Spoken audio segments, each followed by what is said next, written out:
guys, it's Brian the Woodshop Guy here. Today I want to do a bit of a product review on these 4-way pressure clamps that I bought from Amazon the other day. They're made by Deadwood Industries. As you can tell by looking at the clamps, I've actually used these things, and I want to give you some pointers on what you get in the box and how to set these things up, and just the experience that I've had with them so you can find out if they're the kind of clamps that you want to buy. So when you get the clamps in the box, what you're going to get is these plastic pieces with these grooves in it, and you're going to get 2 long ones and you're going to get 2 short ones. You're also going to get a clamp assembly with a crank handle and the other side of the clamp assembly that has no crank handle. You also get a couple of these little plastic pieces that you can replace these with normal strips of hardwood if you like, and they just attach with Phillips screws to the clamp pads. Now, this is what you get for instructions in this, and this thing is absolutely useless. I was so close to sending these things back, and I still haven't totally made up my mind, but I wanted to give them an honest try on some panels that I got behind me that I'll show you a little bit later.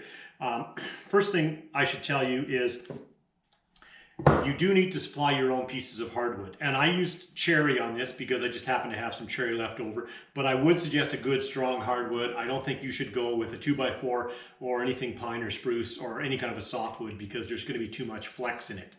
The other thing that they don't tell you in the instructions is that both the pieces of the plastic have to be attached to the same piece of wood.